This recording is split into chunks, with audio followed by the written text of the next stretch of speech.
ሰኞ ሕማማት መርገመ በለስ። በስመ አብ ወወልድ ወመንፈስ ቅዱስ አሐዱ አምላክ አሜን። አንድ አምላክ በሚሆን በአብ በወልድ በመንፈስ ቅዱስ ስም እናምናለን። ዛሬም ዘወትርም ለዘላለሙ አሜን። ልዩ ልዩ የሆኑ የውሃ ምንጮች አጠገብ ወዳለ ዛፍ ዓይን በተመለከተ ጊዜ ስለ እርሷ ልብ ደስ ብሎት ሰው ወደ እርሷ ይሄዳል። መጽሐፍትን በማንበብ የሚያስተውሉ እንዲሁ ምሳሌን ይመስላሉ።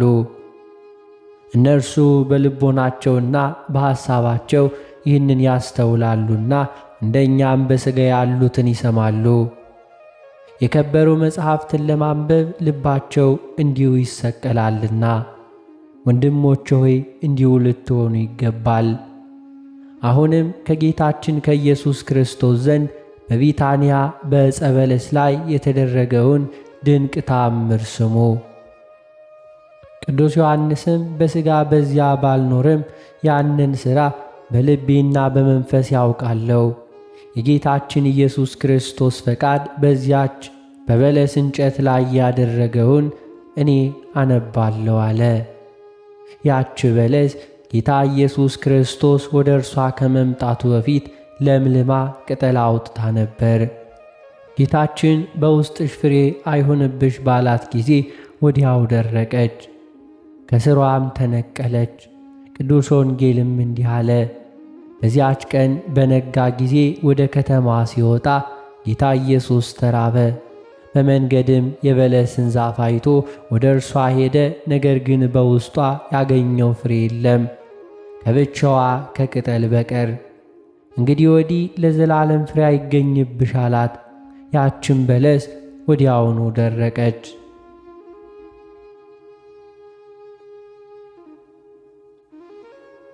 ቅዱስ ዮሐንስም ይህን ሥራ ባሰብኩ ጊዜ እደነግጣለሁ፣ ይህንንም ቃል ሁሉ ድንቅ ነገር ሥራውንም ለመመርመር ባሰብኩ ጊዜ ልቤ ይከፈላል አለ። ወደዚያ ድንቅ ሥራ በተመለስኩ ጊዜ ልዩ የሆነ ሐሳብን አገኛለሁ። እንዲሁ የተሰወረ ጽሑፍም ተጽፎ ዋጋቸው ብዙ የሆነ የከበሩ ዕንቁዎች ወደ ያዘ የወርቅ ሳጥን እንደሚመለከትና በውስጥ ካሉት አጹቅ ብርሃን የተነሳ ወደሚያንጸባርቀው የወርቅ ሳጥን ያይ ዘንድ እንደሚሻ ሰው ሆንኩ። ዳግመኛም አይቶ መልካሚቱን ያውቅ ዘንድ በውስጥ የተጻፈውን ምስጢር ይረዳ ዘንድ እንደሚቸኩል ሆንኩ። ወንድሞች ሆይ በዚህች ዕለት የከበረ ወንጌል ያለውንና ለሁሉ የሚያስረዳውን ባየው ጊዜ እኔ እንዲሁ ነኝ። በልቤም ወደ እርሱ ተመለከትኩ። የከበረ ወንጌል በነጋ ጊዜ ጌታ ኢየሱስ ክርስቶስ ወደ ከተማ ሲወጣ ተራበ የሚል ዜናና ድንቅ ሥራን ማወቅ ሰውነት የወደደች። ምን ይረቅ ምንስ ይደንቅ! ይህ እንግዳ ነው። ዓለምን ሁሉ የሚመግብና ከ5 እንጀራ 5,000 ሕዝብ ያጠገበ እንዲሁ እርሱ ተራበ። ውሃውን ወይን ይሆን ዘንድ ያዘዘ እርሱ ተጠማ። ያይለት ዘንድ የዕውራኑን ዓይን በጭቃ ቀብቶ ያበራ እርሱ ተራበ። በማዕበል ላይ የሄደ እግሮቹ እንዲሁ ያልራሱ እርሱ ተራበ። ነፋሳትን የገሠጸ ለቃሉም የታዘዙለት ይህ ሁሉ በቃሉ የታዘዘ እርሱ ተራበ።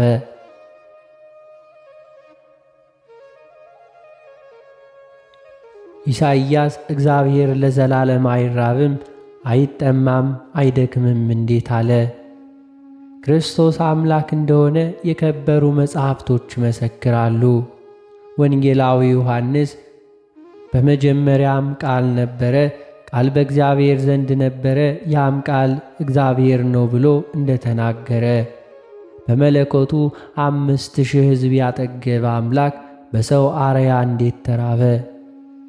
ለእርሱ ሁሉ የተገለጠና በመለኮቱ በሁሉ ቦታ ምሉ ሲሆን ወደ ዕፀ በለስ በፈቃዱ እንዴት መጣ? እንደማያውቅ ሰው ፍሬ ወደሌለበት በለስ መጥቶ አምላክ እንደመሆኑ በቃሉ ረግሞ አደረቃት። እስከ ዘላለሙ በውስጥሽ ፍሬ አይገኝብሽ አላት። ትእዛዝም ከነገር ጋር ወጣ። ወዲያውኑ ያች በለስ ደረቀች። ቃሉስ የሰው ቃል ነው፣ ሥራው ግን የአምላክ ሥራ ነው። ወንድሞቼ ሆይ ነገር ግን ከተርጓሚዎችና ከተመራማሪዎች ስለዚህ የበለስ ዛፍ ብዙዎች ተናገሩ። እኔ እንደተናገርኩ ደግሞ ከእናንተ ምንም የምሸሽገው የለም። እናንተ እንደምትችሉት መጠን እነግራችኋለሁና እንዲሁ አደርስላችሁ ዘንድ እንደምትፈቅዱት መጠን ነው። ይህ ቃል የከበረ ወንጌል ከተናገረው አይጎድልምና እናገር ዘንድ እንደምፈልገው የተሰወረ ምስጢርን የገለጠልኝን ተናገርኩ እንጂ። ያች የበለስ እንጨት ትድረቅ ብሎ የደረቀች አይደለምን? ወዲያውኑ ታፍራ ይላት ዘንድ አይችልምን? ነገር ግን ይህች ዕፅ ምን በደለች? ያን ጊዜ የፍሬ ወራት አልነበረምና የክረምት ወራት እንደሆነ ወንጌላዊው ማርቆስ መስክሯልና። ነገር ግን ይህ ታላቅ ነገር እንደሆነ አይተናል። ጌታችን መድኃኒታችን ኢየሱስ ክርስቶስን በአንድ ወገን ሲያከብሩት፣ በአንድ ወገን ደግሞ እንዲሁ ይነቅፉታል። ደረቀች ስለሚለው ቃል ያከብሩታል፣ እርሷን በመቆጣቱ ይነቅፉታል።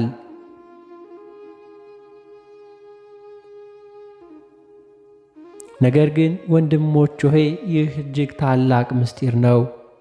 ይህም ሥራ ከልብ ከፍ ከፍ የሚል ሰማያዊ ሥራ ነው። ከተርጓሚዎች ብዙዎች የአይሁድ ጉባኤ እንደሆነ ከተናገሩ ጌታ ኢየሱስ ክርስቶስ የሃይማኖት ፍሬ ይሻ ዘንድ ወደ እነርሱ በመጣ ጊዜ እንደ ለመለመች ቅጠል ከመጽሐፍተ ኦሪት ከነቢያት በቀር አላገኘም ይላሉ። የዘላለም ፍሬ ይገኝብሽ አላት። ወዲያውኑም ደረቀች። ወንድሞቼ ሆይ ከዚህ ትርጓሜ የተነሳ እኔ ፈራው።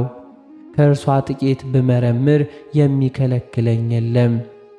የአይሁድን ጉባኤ ጌታ ኢየሱስ ክርስቶስ እንዴት ረገመ! እርሱ መርቁ እንጂ አትራግሙ የሚለን ሲሆን ይህን የአይሁድ ጉባኤ እንዴት ረግሞ ያጠፋል! እርሱ የሰው ልጅ ክርስቶስ ለማጥፋት አልመጣሁም የጠፋውን ለመፈለግና ለማዳን እንጂ ብሎ የተናገረ ሲሆን አንዱም አንዱ እንደዚህች አተረጓጎም ምንም ነገር ቢያበዛ የአይሁድ ጉባኤ ከስሯ ተነቅላ ደርቃ እንዴት ጠፋች ቢላቸው መልካም ፍሬ ያለው ጻድቁ ሐዋርያው ጳውሎስ ከአይሁድ ጉባኤ ወጣልን እንለዋለን። ብዙዎች የምናውቀው ከአይሁድ ጉባኤ የተመለሱ አይደሉምን? ከእነርሱም አይሁድ የወገሩት የሰማዕትነት መጀመሪያ የሆነው እስጢፋኖስ የተገኘ አይደለምን? በጉባኤያቸውስ ውስጥ የሚከራከር የነበረ አይደለምን? እዊንና ሲኮር የተባሉ አርዲት፣ ሌሎችም ብዙ ስማቸው በእኛ ዘንድ የታወቁ ከእኛ ጋር እንደኛ መከራ የሚቀበሉ የተጠሉ አይደሉምን? ነገር ግን እስከ ዛሬ እግዚአብሔር ከአይሁድ ወገን መጥራትን አልተወም። ጳውሎስ ሐዋርያ በመልእክቱ እንዲህ ብሎ መስክሯልና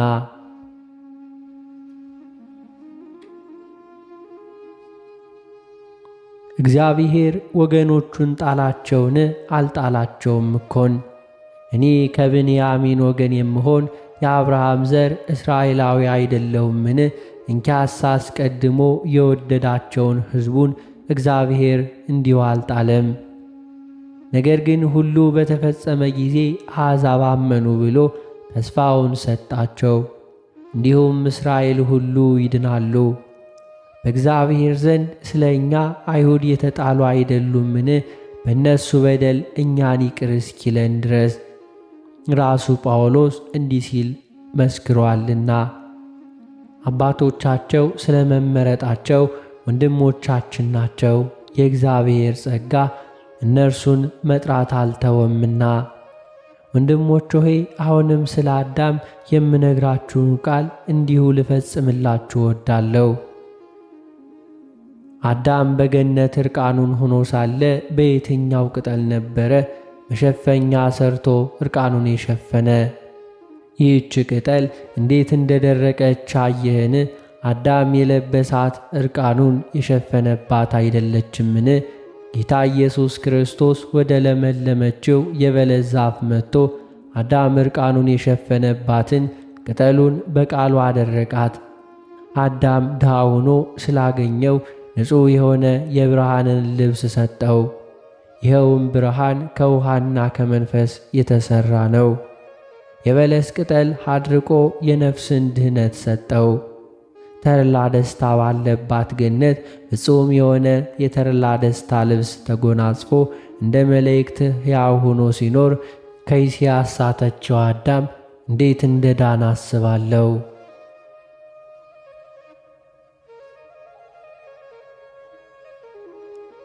ወዳጆች ሆይ አስቀድሞ ወደ ተነገረው ነገር እንመለስ። የከበረ ወንጌል በነጋ ጊዜ ጌታ ኢየሱስ ክርስቶስ ወደ ከተማ ሲወጣ ተራበ አለ። ሌሊቱ አልፎ ሲነጋ ጌታ ኢየሱስ መጣ፣ ዓለምን ሊያነሳው ወደደ። ነቢይ እንደ ንጋት ተዘጋጅቶ እናገኘዋለን እንዳለ ጌታችን መድኃኒታችን ኢየሱስ ክርስቶስም በነግህ መጣ። ዓለም ጨለመ።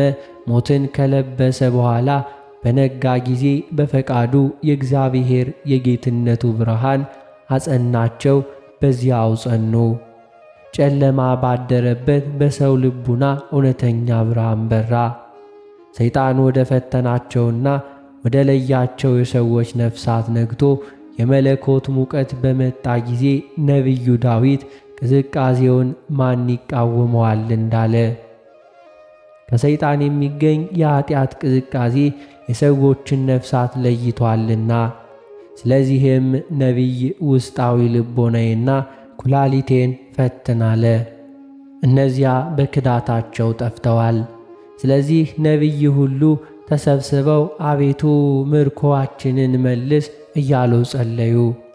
ከአዜብም ከሙቀት ጋር እንደሚነፍስ ነፋስ በረዶ የሆነውን ውሃ ወደ ቀደመው ፍጥረቱ እንደሚመልስ ሆነ። እንደዚሁም ሰይጣን ባመጣው በደል ሁላችንም ሙታኖች ሆነን ሳለን እንደ አዜብ ነፋስ ክርስቶስ ወደ እኛ መጥቶ ወደማትሞተው ወደ ቀደመችው ፍጥረታችን መለሰን።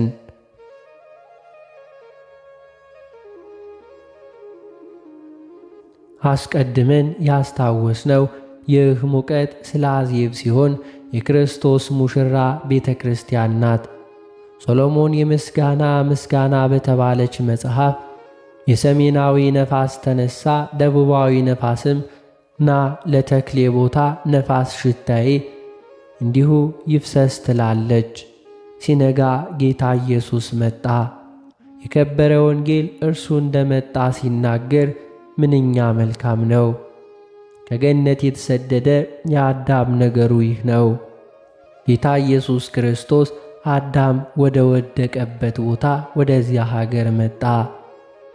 ወዳጅ ወንድም ሆይ ሀገር ሲል በሰማው ጊዜ ምድራዊ እንደሆነች አታስብ፣ ሰማያዊ ማደሪያ ኢየሩሳሌም ሰማያዊት እንደሆነች እንጂ። ሐዋርያው ጳውሎስ መኖሪያችሁ ሰማያዊት ሀገር ናትም እንዳለ በነጋ ጊዜ ጌታ ኢየሱስ ክርስቶስ ወደ ሀገር ሲገባ እንዲሁ ተራበ። መራቡም ሰው ስለሚበላው መብል አይደለም፣ ስለ ሰው ድህነትም ነው እንጂ። እርሱ ራሱ በቅዱስ ወንጌል የኔስ መብል የላከኝን የአባቴን ፈቃድ አደርግ ዘንድ ነው፣ እናንተ በላከኝ በአባቴ ታምኑ ዘንድ ነው። እንዲሁም እንዳለ ያመነበት ለዘላለም አይሞትምና። በነጋ ጊዜ ኢየሱስ ወደ አገር ገብቶ ተራበ። የበለስን ዛፍ አይቶ ወደ እርሷ ሄደ። ወደ እርሷም መሄዱ መልካም ነው። አልፏት ሄዶ ቢሆን ኖሮ ለማይሞት ከይሲ ዲያብሎስ ማደሪያ ሁና በኖረች ነበርና። ነገር ግን ወደዚያች የበለስ ዛፍ መጥቶ ፈጽሞ አጠፋት። በዚያች የበለስ እንጨት ዘንድ ናትናኤልን አየውና ጌታችን ፊልጶስ ሳይጠራህ ከበለስ በታች አየውህ አለው።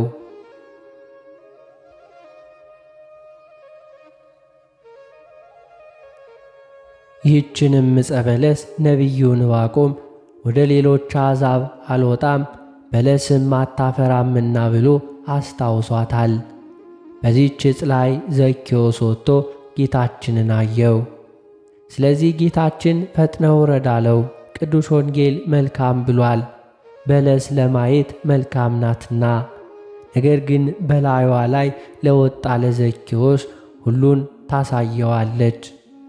እርሷም የክፋትና የኀጢአት መገኛ በሰማርያ ለምትሆን ለሰፊ መንገድ ፈቃደ ሥጋ ምልክት ናትና። ጌታችንም ወደዚያች ሰፊ መንገድ ወጥቶ አጠፋት።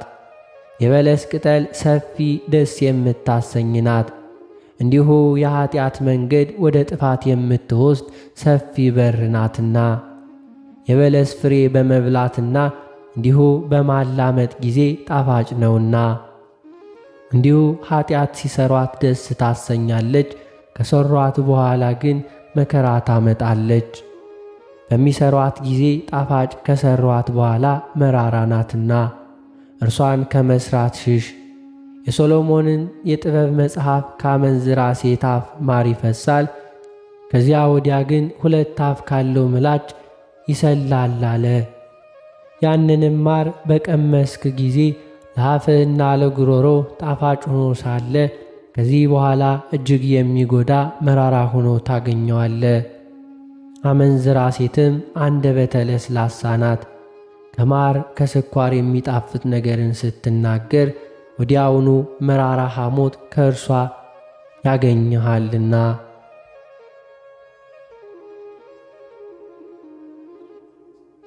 እንግዲህ አርዌ ምድር በአነጋገሯ የጣፈጠች ናት፣ በሽንገላዋ ግን መራራ ሆነች። መብል ጣፋጭ ነው፣ መውደቅ ግን መራራ ነው።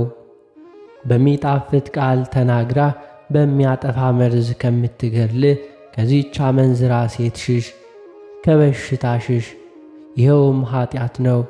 ኤልያስ ካመንዝራይቱ ኤልዛቤል ፊት እንደሸሸ ጌታችን መድኃኒታችን ኢየሱስ ክርስቶስ ሕይወትን ስለ ተራቡ ሰዎች ከሰማይ ወርዶ ሰው ሆኖ መጣ። የዚህን ዓለም መንገድ እጅግ ሰፊ ሆኖ ለሰው ልጅ መልካም አስመስሎ አገኘው። ወደ እርሷም መጥቶ ቅርንጫፏ ሰፍቶ ለምልማ የኀጢአት መንገድ ሆና አገኛት። የሞት ፍሬ ግን ገና አላፈራችም ነበር። ወራቱ የፍሬ አይደለም። በወንጌል እንደተባለ ፍሬ የሌለባት ያን ጊዜ የፍሬ ወራት ስላልሆነ ነው። ስለዚህ ይህች ዕፅ የሞት ፍሬን ትሰጥ ዘንድ እንዴት ትችላለች? አዳኝ ጌታችን መድኃኒታችን ኢየሱስ ክርስቶስ ሰዎችን ለማንሳትና እንዲሁ ይቀድሳቸው ዘንድ ወደ ዓለም መጣ።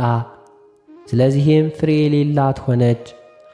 ሐዋርያ ቅዱስ ጳውሎስ ከአዳም እስከ ሙሴ ሞት ሰለጠነ ባላቸው እንዳለ ሞት ሰልጥኖባቸዋልና። ሙሴም ማለት ሕግ ነው። ስለዚህ ቅዱስ ወንጌል ምስክር ሆነ። ሙሴና ነቢያት አሏቸው፣ ከእነርሱ ይስሙ በማለቱ ነው። ስለዚህም በውስጥሽ ለዘላለም ፍሬ አይገኝብሽ እያለ ጌታችን ክርስቶስ ወደ እርሷ መጣ። ያችም ዕፅ ጌታችን ኢየሱስ ክርስቶስ ከመምጣቱ አስቀድሞ የሞት ፍሬ አፍርታ ነበር። ጌታችንም መጣ፣ እርሱም የሚያነሳን ነው፣ እንጨቷም ለዘላለም ፍሬ አይገኝብሽ አላት።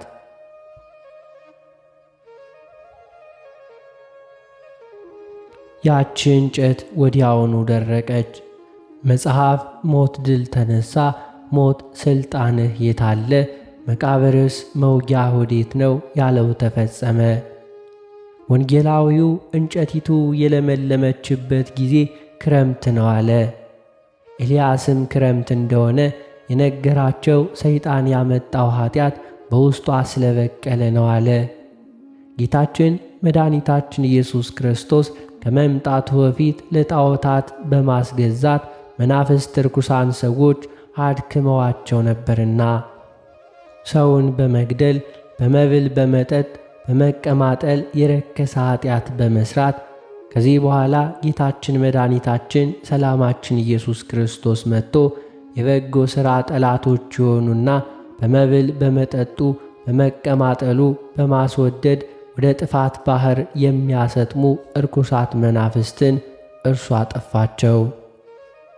መጥቶም ፍትወታት እኩያን ኀጣን እርኩሳንን አጠፋ፣ ሁከትንም ጸጥ አደረገ።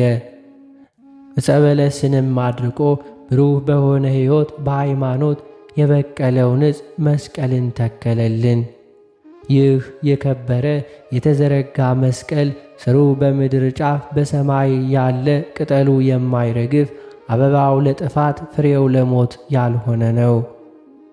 ይህ ነቢዩ ዳዊት ስለ እርሱ ሲናገር በውሃ ዳር የተተከለ በየጊዜው ፍሬውን የሚሰጥ ቅጠሉም የማይረግፍ ነው ብሏል።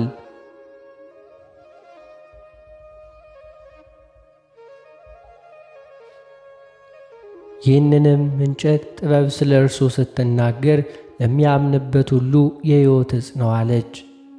ነቢዩ ኤርምያስም ስለዚህ ዕፅ ተናገረ። በአይሁድ ዘንድ ባየው ጊዜ ኑ በምግቡ ውስጥ ዕፅን እንጨምርበት፣ በሕያዋን ምድር እናጠፋው ዘንድ እንዲሁ ትችላላችሁ ሲላቸው ነው። በኅብስት የሚሰጥ የክርስቶስ ሥጋው የሕይወት ዕፅ ይባላል። ጌታችን መድኃኒታችን ኢየሱስ ክርስቶስ እርሱ ኅብስቱን አንስቶ ስለ እናንተ ለኀጢአት ማስተስረያ በመስቀል ላይ የሚፈተተው ሥጋዬ ይህ ነው፣ በነፋስ የሚበሩ ኃያላን አጋንንትን እንዲሁ ያጠፋ የመንግሥተ ሰማያትን መንገድ ያዘጋጅልን ነው። ለሚያምኑበትም ይህ ዕፅ ወደ ሰማያት ለመውጣት እንዲሁ መሰላል አደረገው።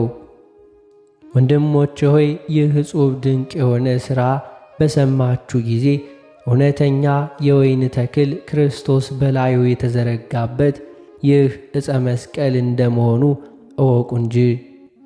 እርሱም ለሰይጣን ሞትና ጥፋት፣ ለእኛ ላመንነው ደግሞ የሕይወት ዕፅ በደላችንን የሚደመስስ የዕረፍት ልብስን የተጎናጸፈበት ነው። ምስጢሩን የሚናገር ይህም ጥበበኛው ሰሎሞን ነው። መኃልየ መኃልይ በተባለው መጽሐፍ ከጥላው በታች ማደሪያን ወደደ ይላልና። ጣፋጭ ፍሬውን በዘመናችን እንድንመገብ ይህችን ሕይወት ወደዳት። ነቢዩ ዳዊት ክፉ ከእኔ ይርቅ ዘንድ በክንፈ ረድኤት ሰውረኝ አለ። ወዮ! ይህ ድንቅ ታላቅ ሥራ ነው። ይህ ምስጢር ሐዲስ ነው፣ ከዚህ ዕፅ የሕይወት ምንጭ ይፈሳልና።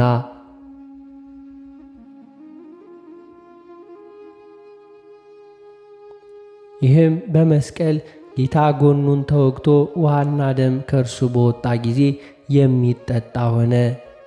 ደም ግን በመስቀል የለበሰው ልብስ ነው። ከጎኑ የፈሰሰው ውሃ ለምዕመናን የማይጠፋ ፍሬ ያፈራ ዘንድ በሥጋው የታየው ነው። ስለዚህ ለመስቀል መስገድ ይገባል። ወዮ!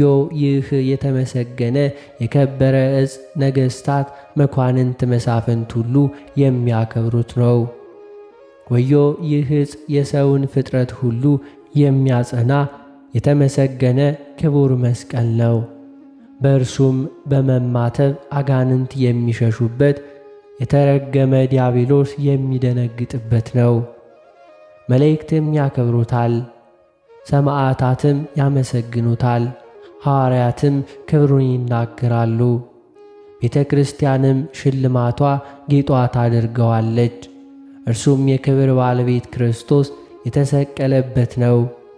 ለእርሱ ከሃሊነት፣ ገናንነት፣ ጽን ፍቅር፣ አንድነት ከባሕርይ አባቱ ከአብ ከባሕሪ ሕይወቱ ከመንፈስ ቅዱስ ጋር ዛሬም ዘወትርም እስከ መጨረሻይቱም ቀን ለዘላለሙ በእውነት አሜን ይሁን።